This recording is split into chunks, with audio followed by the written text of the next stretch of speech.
Bueno, buenas tardes, Andrea, Alejandro. Me presento antes de nada, yo soy Alejandro Sánchez del Campo.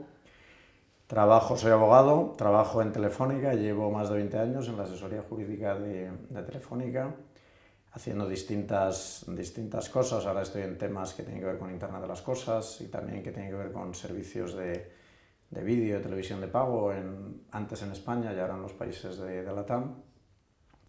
Luego, por otro lado, tengo una web que se llama Replicante Legal, un blog que trata sobre los temas legales de robots, inteligencia artificial, algo de Bitcoin y blockchain, realidad virtual, en general, digamos, los retos jurídicos de las nuevas tecnologías. Bueno, buenas tardes. Mi nombre también es Alejandro, también soy abogado. Inicialmente, bueno, comencé mi andadura en el derecho optando por el derecho fiscal, solo que mientras comencé a trabajar en este área descubrí una cosa que levantó pasión en mí, que fue en un principio el Bitcoin y la tecnología que subyace, blockchain, y empecé a investigarlo. Los retos jurídicos que esto planteaba al final me llevó a inmiscuirme en otras áreas de derecho y incluso en otras tecnologías. Y a raíz de eso, bueno, he acabado trabajando en un departamento de consultoría tecnológica en Grant Thornton y estamos actualmente trabajando en un equipo multidisciplinar de desarrolladores, abogados, economistas, haciendo desarrollo de prototipos utilizando tecnología blockchain y en mi caso mi rol es estudiar las implicaciones legales y darle un poco de trayectoria a la parte jurídica de estos proyectos. Bueno, yo soy Andrea Ortega, estudié Derecho de Administración y Dirección de Empresas y cuando estaba estudiando la verdad es que me di cuenta de que me apasionaba la innovación y empecé a investigar un poco la innovación, qué tendencias había en el sector legal en este sentido. Y bueno, a raíz de que estuve estudiando, después estudié un máster en Londres y después estuve trabajando, pues empecé ahí a investigar sobre las tendencias en el Reino Unido y decidí lanzar mi propio blog sobre las tendencias en el sector legal a nivel global. Y bueno, ahora actualmente soy abogada también y estoy trabajando en Cuatro Casas. Estoy en un programa que se llama Abogacía Internacional, es un programa internacional que voy a hacer varias rotaciones y finalmente un máster en extranjero, con lo cual mi trayectoria es bastante internacional. Muy bien. Oye, veo que tenemos en común lo del tema del blog. ¿Cuál es tu experiencia con el blog que estabas diciendo, Andrea? ¿Cómo ha ido? ¿Cuánto llevas con él? Bueno, yo lo creé en febrero del año pasado, hace un año ya, y la verdad es que estoy muy contenta porque me ha dado muchas oportunidades de conocer a gente. Yo la verdad es que ya tenía bastante trayectoria de escribir y por ejemplo, en qué aprendemos hoy, de acudir a eventos, porque bueno, me interesa mucho la innovación y entonces siempre me ha interesado mucho asistir a eventos y conocer a gente que tenga iniciativas y que busque crear cosas nuevas. Y bueno, el blog fue un paso más, ¿no? Un paso más de crear mi propia marca y de darme a conocer y la verdad es que estoy muy contenta. Okay. Tú tienes también otro blog, no lo habías dicho, Sí, pero bueno, ahora sí, es el momento. exactamente. Bueno, en mi caso el tema del blog apareció en mi vida por arte de magia, por casualidad. Yo en un inicio, como comentaba, estaba estudiando pues esta tecnología, blockchain, y las implicaciones legales que conllevaba. Quería escribir un libro, pero me di cuenta de que los retos jurídicos que planteaban cambiaban día a día y era imposible acabar este libro porque había que estar modificándolo continuamente. A raíz de eso decidí montar un blog y lo que me incentivó también a seguir investigando ya más a fondo la tecnología y dedicarme a ella profesionalmente fue que se lanzó una consulta a la agencia tributaria sobre la exención en IVA de las criptomonedas y cuando publiqué el artículo sobre el tema pues se hizo viral en la red social Reddit y bueno, tuvo visitas de todo el mundo porque lo escribí en inglés y en español y a raíz de aquello, pues al ver el interés que despertó en la gente, seguí investigando el tema hasta que he acabado trabajando exclusivamente en aspectos legales de esta tecnología. ¿La consulta la planteaste tú? Bueno, un conocido mío y a raíz de Ok. aquello, Vale. pero sí que fuimos los que los dimos a Fuiste conocer. ahí y tal, vale. Oye, ¿y el tema de marca personal, qué os parece? ¿Cómo pensáis que es de importante o qué consejos daríais para la gente que no crea que es tan importante? ¿Qué os parece? Bueno, a mí sin duda me parece fundamental hoy en día, ¿no? Al final yo creo que para diferenciarse un poco en el sector, en cualquier ámbito, pero en el sector legal en concreto, yo creo que es fundamental darse a conocer y ahora con todo el boom de las redes sociales y todas estas oportunidades que nos da ahora Internet, yo creo que es una vía, ¿no? De darte a conocer y de poder diferenciarte en el sector. Puede ser que te apasione, como en mi caso la innovación, te puede apasionar cualquier otra cosa, pero yo creo que debes explotar eso y darte a conocer y es la forma de que te conozcan y de marcar una tendencia, ¿no? O darte a conocer. ¿Qué redes usas tú? ¿Cuáles son las que más...? Bueno, yo uso LinkedIn, el blog lo comparto en mis redes, en LinkedIn, en Facebook, sí, no tampoco. Twitter también. En Twitter, sí, Twitter también, claro. Sí. Bueno, en mi caso, marca personal no tengo mucho más que añadir. De hecho, ahora, con esta época tan tecnológica en la que vivimos, si no tenemos presencia en Internet, no existimos. Pero además, analizando el simple hecho de que cada vez que uno tiene una duda la busca en Google, pues el hecho de ser el denominador común a ese tipo de búsquedas en un sector concreto, yo creo que posiciona a uno pues, a la hora de captar clientes y a la hora de demostrar un poco el conocimiento jurídico que uno tiene. Y respecto a redes sociales, bueno, yo he probado un poco todas. Las que más uso son Twitter, Facebook no me gusta especialmente, pero uso mucho Twitter a través del blog. Bueno, el sistema de comentarios genera bastante. Reddit lo uso bastante, más para temas en inglés internacionales, pues en España tiene menos uso en las áreas en las que trabajo actualmente. Y ahora, bueno, estamos empezando a utilizar GitHub por el tema de que tenemos desarrolladores en el equipo y tenemos que subir también líneas de código.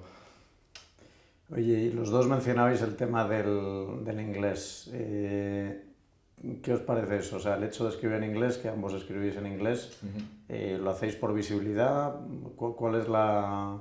Porque entiendo que os abre otra ventana que escribiendo solo en español es más difícil, ¿no? Bueno, personalmente yo uso el inglés. ¿Trabajáis ambos en inglés o trabajáis más en español? Depende del cliente, del proyecto. Sí, pero también en inglés. Pero concretamente el blog decidí meter inglés porque la comunidad Bitcoin Blockchain, aunque actualmente está en alza en estos tiempos, no es muy grande en España y sin embargo a nivel internacional hay gente muy interesante con la que uno se puede comunicar. Sí que es verdad que cuando un tema jurídico es más sesudo y hablo de legislación española, hablar en inglés pues tiene menos sentido, pero sí que el inglés te lleva a conocer a gente que no conocería tratándolo solo en español, exactamente. Yo inicialmente también lo hice por que tuviera más visibilidad el blog. Además, es curioso porque en España no hay muchos blogs que sean en inglés y en castellano a la vez. Y bueno, también porque yo también estaba en Reino Unido y tengo contactos fuera de España y también me interesa pues, que puedan mantener ese contacto y cuanta más gente te pueda conocer y ya que estás haciendo el esfuerzo, pues bueno, yo creo que tiene es una el tema oportunidad. de lo que tú decías, ¿no, Alejandro? El tema de que si estás hablando en inglés, pero de una normativa que no es... que es española, a veces es en inglés, pero de la primera enmienda, de la cuarta enmienda, entonces aquello tiene ahí un poco de... Sí, cuando uno habla en inglés al final no puede bajar. Cuando habla algo de inglés del Código Civil queda así un poco raro, ¿no? Cuando para hablar de innovación quizá encaja más. Claro, yo es que como hablo de las tendencias en el sector a nivel global, no tanto de una ley Reino concreta, Unido, ¿no? Claro, no hablo tanto de regulación en España. Oye, innovación, que es otra de las palabras más de moda, ¿qué es para vosotros? ¿Cómo lo definiríais o por qué os parece importante? Bueno, en mi caso me gusta separar un poco innovación de tecnología porque muchísimas veces y la gran mayoría de las partes van de la mano, pero innovar significa cambiar el método de hacer las cosas de cómo se hacían antes a cómo se hacen hoy. Obviamente la tecnología ha ayudado mucho a innovar y a generar nuevas formas de innovación, pero sin embargo, sobre todo en el sector legal la concibo pues nueva forma de tratar a los clientes. A veces implica redes sociales, a veces no, pero muchas veces, comentábamos antes que la figura que se tiene de ese abogado más clásico, de esa foto en blanco y negro del abogado en traje de chaqueta con los aranzadis de fondo, a empresas más jóvenes, a startups y demás les echa un poco para atrás. Porque más que un abogado quiere un consultor legal que les acompañe un poco en el proceso de negocio. Pues la forma de acercarte a esos clientes, cómo consigues visibilidad, ponerte delante de ellos, visibilidad. Puede ser mediante un artículo o un anuncio en una farola, no lo sé, pero al final innovar es cambiar las formas en las que uno en este caso trata con clientes. Yo estoy totalmente de acuerdo, la verdad. Sí que estoy de acuerdo, efectivamente, que se suele vincular mucho con la tecnología y creo que no tiene por qué ser para nada. O sea, hay muchísimas formas de innovar, incluso en el día a día de las personas. Es decir, cambiar una forma de hacer es ya innovar. O sea, no tiene por qué ser en la tecnología. Otro día había un currículum de un tío que es desarrollador de juegos que había hecho un juego en el currículum. Me dejó muy impactado porque no era que había hecho como si fuera pasando pantallas y era presentar su currículum como si fuera un videojuego que iba pasando pantallas. Eso es innovar. Sí, efectivamente. Solo presentas obviamente no es para todos los públicos, porque efectivamente eso habrá reclutadores que te dejen fuera, pero habrá otros que te pagan el doble solo por tener esa imaginación, ¿no? Sí, totalmente. Oye, y El tema, tú decías, Andrea, te estás fijando lo que ocurría afuera, ¿no? ¿Qué te llama la atención? ¿Ves que son más innovadores en otros países que aquí? ¿Qué te llama la atención de otros países que no ves aquí y a la inversa? Bueno, es que van bastante más avanzados que nosotros. ¿En todos o en algunos? Sobre todo, especialmente en Reino Unido y en Australia. O sea, nosotros más, porque, bueno, es una frase que he dicho yo en el blog, o sea, estamos más o menos ahora como estaba Australia hace 10 años, es decir... ¿Australia? Sí, están muchísimo más avanzados. Han liberalizado ¿En legal mucho, o en general? mucho En el legal. sector legal. Sí, yo lo que analizo es el sector legal. En legal, porque tienen también como la liberalización de UK, ¿o no?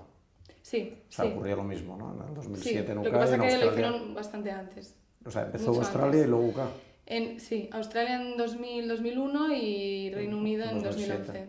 Eso, No, sí. 2007 la ley Sí, y luego sí, empezaron a ocurrir.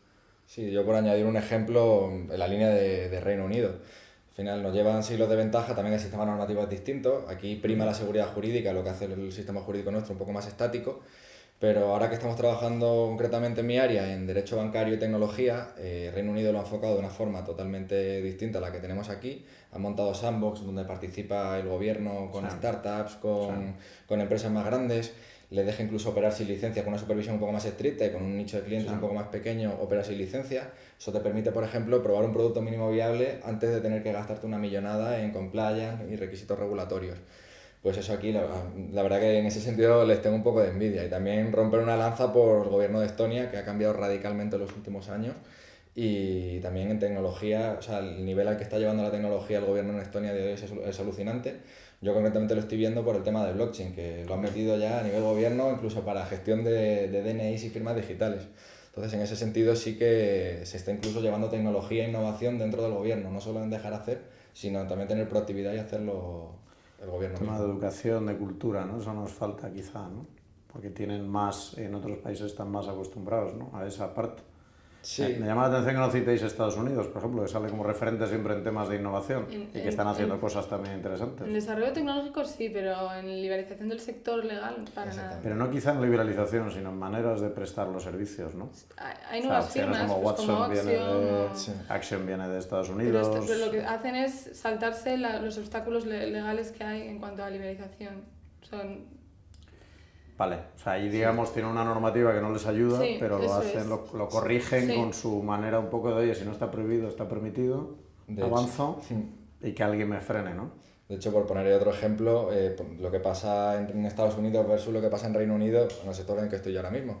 Sacaron en Nueva York una ley que se llama las BitLicencias, que es una especie de normativa regulatoria similar a la prevención del blanqueo de capitales para entidades que operaban con criptodivisas. Bueno, pues fue tan dura que lo que hicieron todas las empresas que había allí, migrar a otros estados de Estados Unidos o migrar a Reino Unido. Precisamente había muchísima innovación que se fue fuera por motivos regulatorios.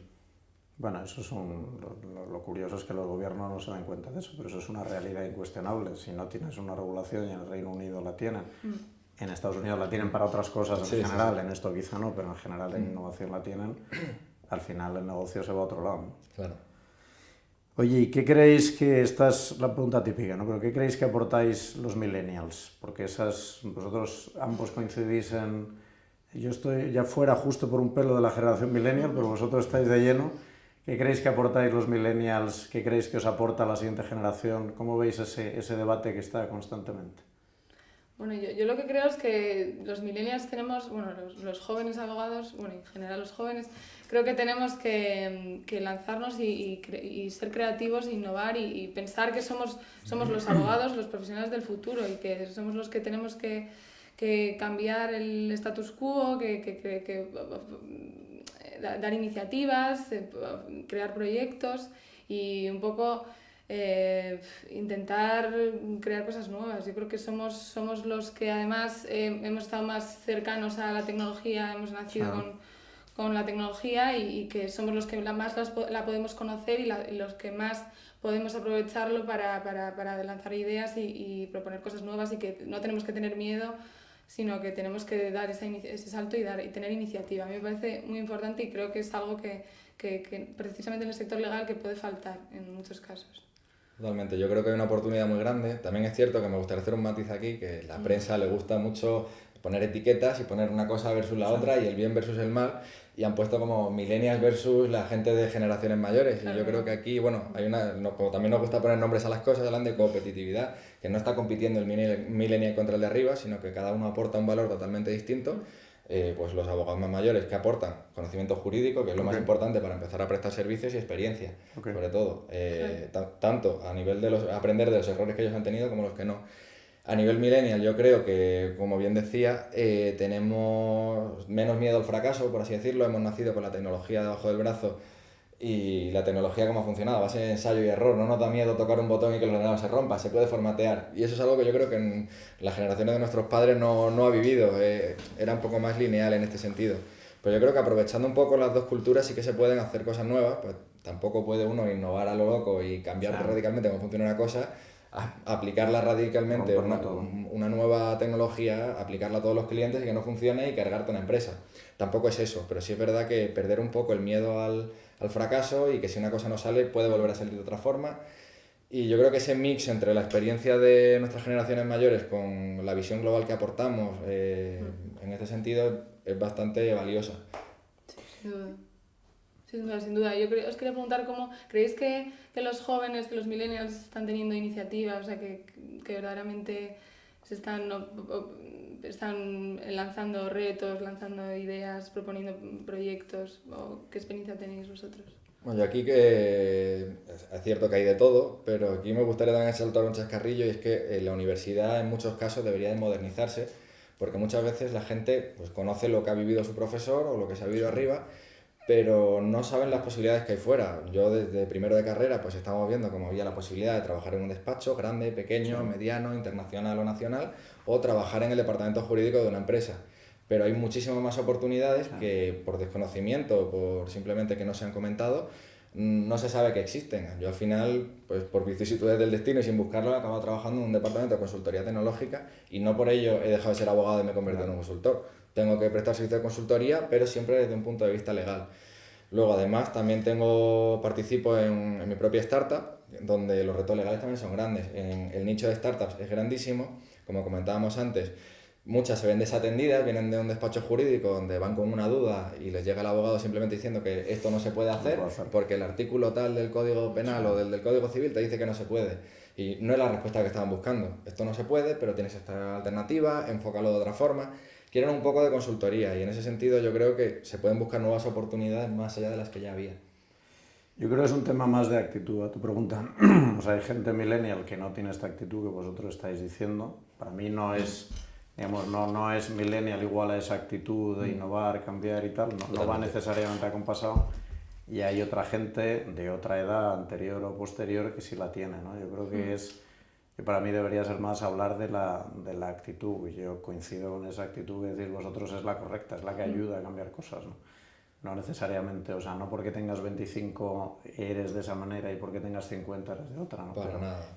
Coincide en mayor porcentaje, pero efectivamente hay gente que se da cuenta de que hay que cambiar, hay que innovar, hay que hacer cosas, y al hacerlas se ven los resultados, ¿no? Exactamente. Eso me llevaba a otra pregunta que quería lanzaros, y es cuando estáis innovando en vuestra propia experiencia, ¿no? Estáis haciendo cosas de otra manera, estáis tal, ¿cómo veis el entorno? Porque muchas veces al hacer cosas de una manera diferente, pues es como esto no lo hemos hecho nunca, eso no se puede hacer así, estás seguro, afloran miedos y cosas, ¿no? ¿Eso os ha pasado?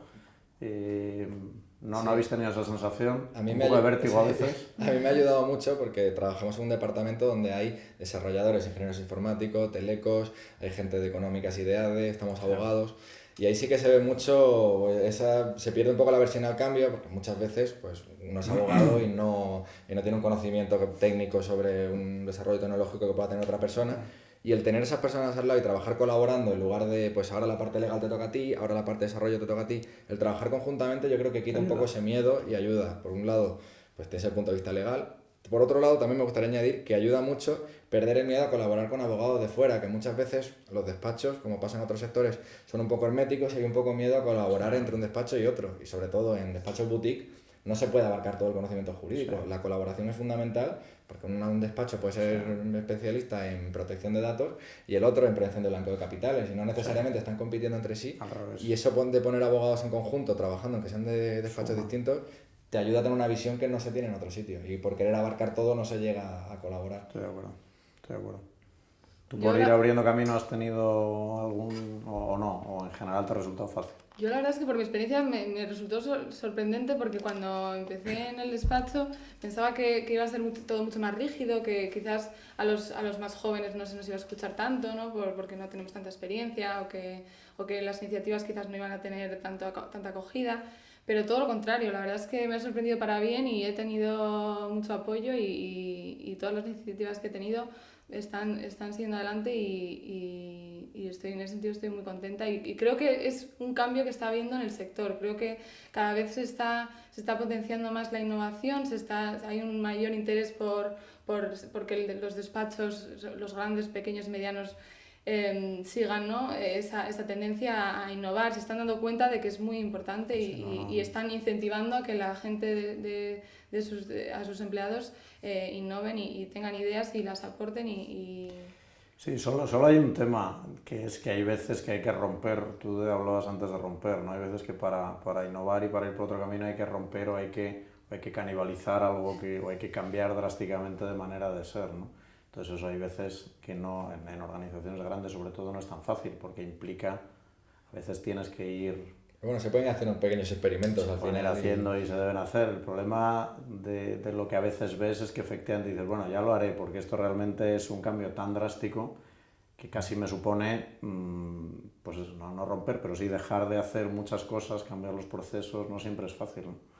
Hacerlo, fácil no es, luego, es complicadísimo, pero es importante. Requiere una voluntad muy de arriba abajo y una cultura que no todo el mundo tiene, porque a todo el mundo le cuesta.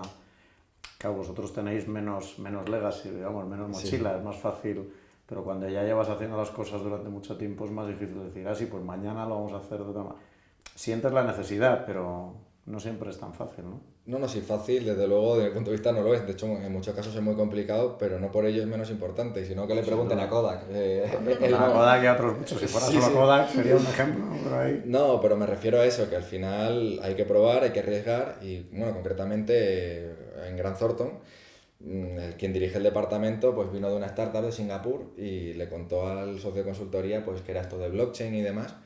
Y al principio, bueno, pues da un poco de aversión, da medio el cambio, pero dijo, pues le pareció buena idea y al final nos han dejado libertad para hacer esto y el éxito, la verdad, que ha sido notorio, porque al final toda la innovación en el sector bancario está tirando ahora mismo por este punto y hay un nicho de oportunidad muy grande, hay muchísima incertidumbre, tanto jurídica, que bueno, al final yo creo que un poco por eso estoy ahí, pero incluso tanto a nivel técnica, en muchos casos la tecnología está en pañales y hay que desarrollarla, pero alguien tiene que hacerlo.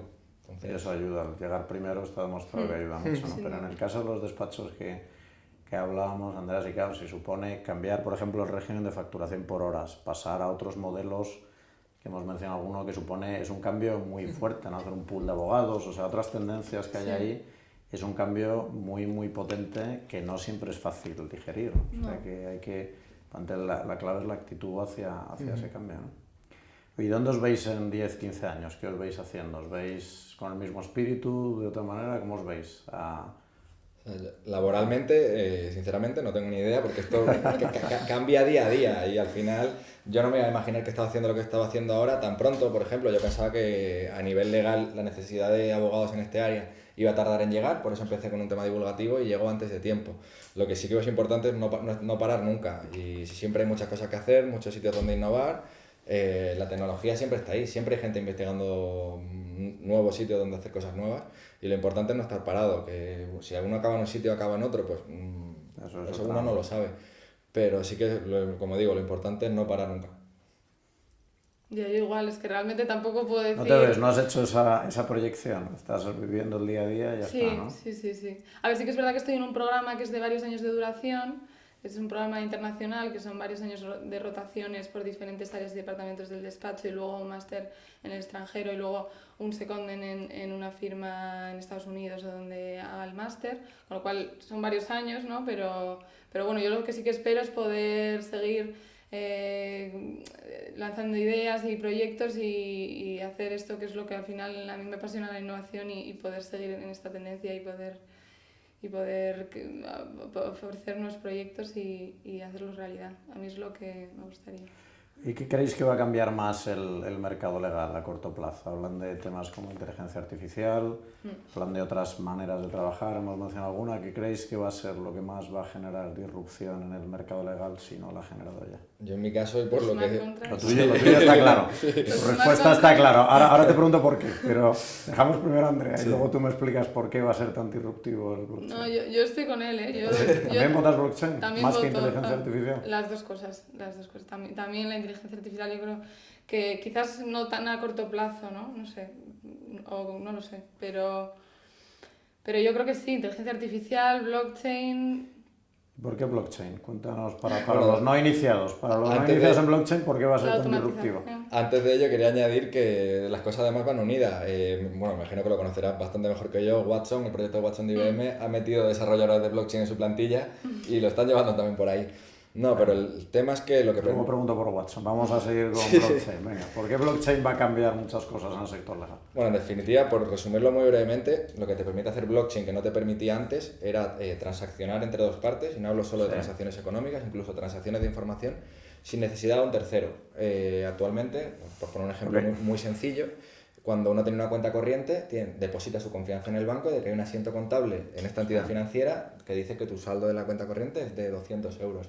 Pero tienes que confiar en ese banco. Blockchain, ¿en qué consiste? Es una base distribuida de la que cualquiera tiene acceso de lectura, donde todo está metido dentro de un libro contable replicado entre todos estos servidores de los que hablábamos.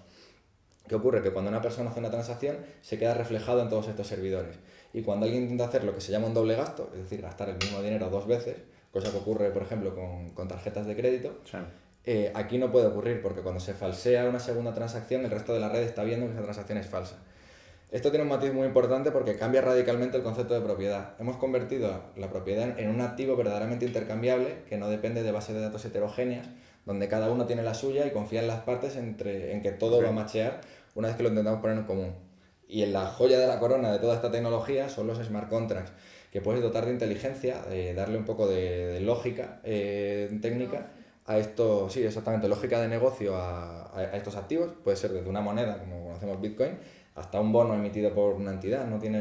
Puede ser cualquier activo inteligente en este caso, que aunque los llaman smart contracts, ni son inteligentes ni son contratos. Al final es automatizar a base de código el movimiento de los términos de un contrato, la forma en la que se ejecutan. Y lo importante es que eliminan la figura del custodio, la figura del tercero que verifica que las cosas tienen que cumplirse. Una vez que tu activo digital entra en un contrato, funciona como un autómata. Va a hacer lo que se le ha dicho en el contrato que haga, con lo cual la posibilidad de incumplimiento la elimina. Y el uso potencial de eso es muy grande, con muchos matices, por supuesto.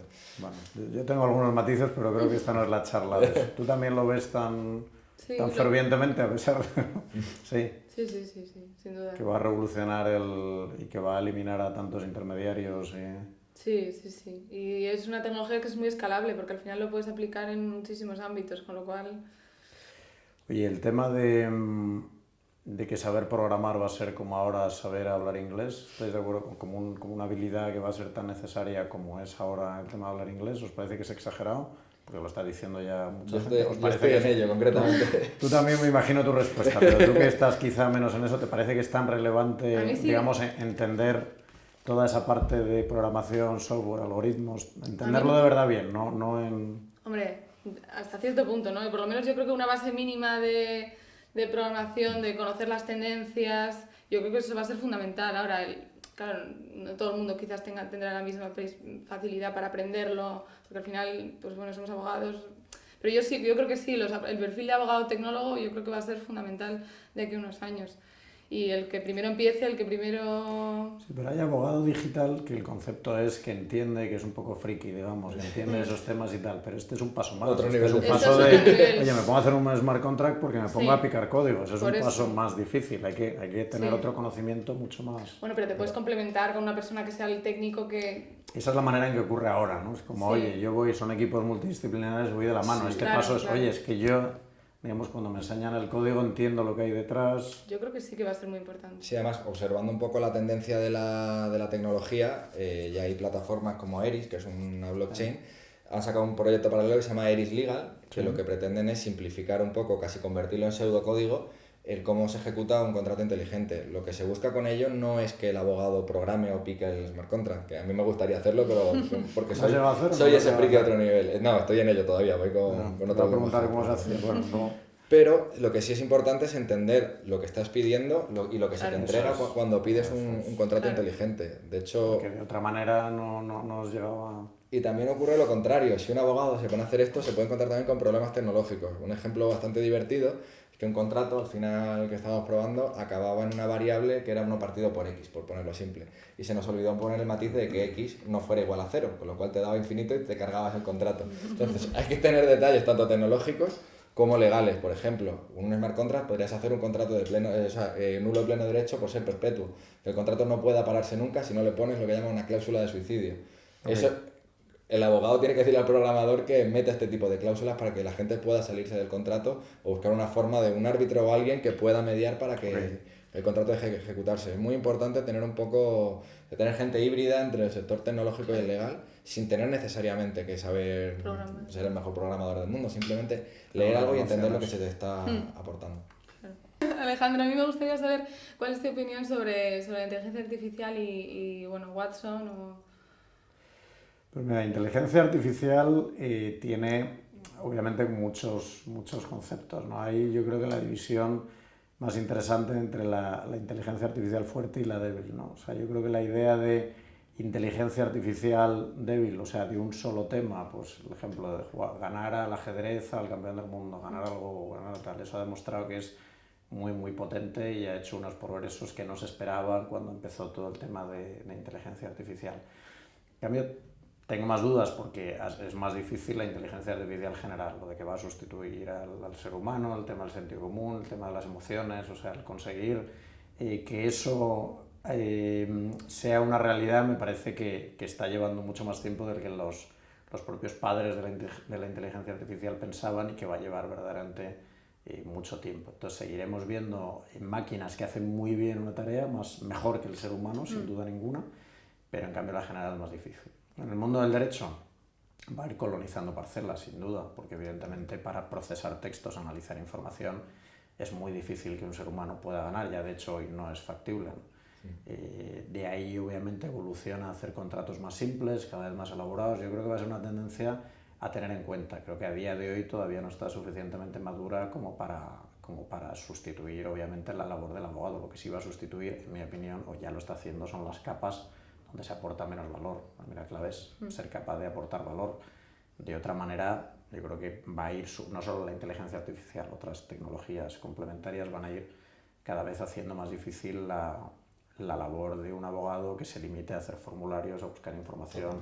Creo que cada vez va a ser más difícil sobrevivir si lo único que aportas es eso, ¿no? En ese sentido, ¿qué cualidades crees que tiene que tener el abogado para evitar precisamente esa sustitución? Pues yo creo que el abogado tiene que entender bien el papel que juega, ¿no? Yo creo que hasta ahora a veces no se entendía bien. Tiene que darle confianza. A veces pensamos que lo que espera el cliente de un abogado es que le dé la respuesta exacta de dónde viene el código civil o que el contrato sea perfecto, ¿no? Entonces hablas de startups. En las startups es muy claro que lo que quieren es alguien que les acompañe. No alguien que sea el mejor abogado, sino alguien que les acompañe y que les dé esa confianza, ¿no? Yo creo que tiene que tener flexibilidad para entender que lo que valía ayer ya mañana puede que no valga y luego tiene que aportar valor, en el campo que sea o como sea. Es un concepto amplio, pero si no entiendes la idea de aportar valor, creo que antes o después va a ser difícil progresar con tanta competencia y más como soluciones. Pues Watson es la que más se cita, pero hay otras muchas que cada vez más van a ir comiéndose parte de la tarta, ¿no? Sí, pero también que lo que yo creo, que es cierto que se come parte del negocio, pero también genera otros nuevos. Al final, el facilitar algo por debajo implica que puedo llevar más lejos lo que tengo por arriba. Por eso te hace falta flexibilidad, para entender que lo que tú aportabas antes en ese nuevo entorno no va a tener sentido y si en cambio te diversificas o entiendes que efectivamente tú ahora puedes aportar más valor poniendo los aspectos legales de blockchain. Igual antes hacías otra cosa, pero tú te has reconvertido, digamos, a hacer eso porque ahí ves que aportas más valor. Si te mantienes en yo soy muy experto en esto. Pero es que eso igual ya no va a aportar valor mañana, ¿no? Y entonces, si te empeñas, te va a acabar sustituyendo. Por eso creo que es tan importante que los abogados estemos al día de las tendencias para ir transformándonos, ir evolucionando en línea con el entorno. Y hay que probarlo. Yo creo que una parte clave es... Porque una cosa es entenderlo de una manera pasiva, oye, yo más o menos entiendo, y otra cosa es lanzarse, ¿no? A mucha gente le hablas de hacer un blog y no saben, pero si yo tengo mucho que hacer, ¿cómo voy además a dedicar tiempo? ¿No? Y no se dan cuenta de lo que te enseña, ¿no? Igual que estar en redes sociales. ¿Cómo vas a asesorar ahora dentro de poco a clientes que van a tener, si ya tienen problemas en redes sociales, si tú mismo no entiendes cómo funciona? Es muy difícil. Porque entonces dirás, mándale un burofax a alguien que me está difamando o le está haciendo un comentario en Twitter. Y puede ser, de hecho suele ser peor eso, hay otras. Entonces esa parte es clave, entenderlo, pero también hacerlo, ¿no? Es muy difícil vender tecnología si no tienes tecnología dentro. Si no la aplicas tú, pero no es solo, o sea, la entiendes, la usas. Usarla, pero eso. Y la entiendes las tripas, ¿no? Oye, antes mencionabas lo de Australia, Andrea, que me ha llamado la atención. Dinos alguna cosa de Australia que se me olvida preguntarte antes, algún ejemplo de algo de innovación de Australia. Bueno, precisamente hay un modelo que se ha replicado tanto en Estados Unidos como en Australia como en Reino Unido, que son, bueno, en el caso de Estados Unidos, Axiom, en el caso de Reino Unido, Lawyers on Demand, y en el caso de Australia, Advent Balance, que además, de hecho, esta última fue de las primeras firmas que se crearon siguiendo un nuevo modelo, y estas lo que hacen es hacen, digamos, secondments en las oficinas de los clientes, o sea, trabajan directamente desde las oficinas de los clientes y un poco on demand, o sea, sobre demanda. Con lo cual se ahorran muchos costes y bueno, es un nuevo modelo que yo creo que se acabará instalando también en España. Al final, yo creo que es un modelo que tiene mucho sentido. ¿Por qué no han venido todavía? ¿Por un tema legal, de regulación o por otros motivos? Porque la regulación laboral aquí no acompaña... A ver, yo creo que además para ellos es más, para este tipo de firmas que han nacido como lo digamos, es más fácil que se puedan expandir en su propio sistema que lleguen a entrar en España, por ejemplo, en un derecho continental. Les es más complicado porque tienen que adaptarlo a un sistema diferente. Pero bueno, yo creo que si no es llegando por expansión de estas firmas, yo creo que se acabará creando. Alguna de esa idea, ¿no? Sí. Bueno, chicos, oye, muchas gracias. Ha sido un placer charlar con vosotros y nos volvemos a ver otro día. Gracias. Gracias a vosotros.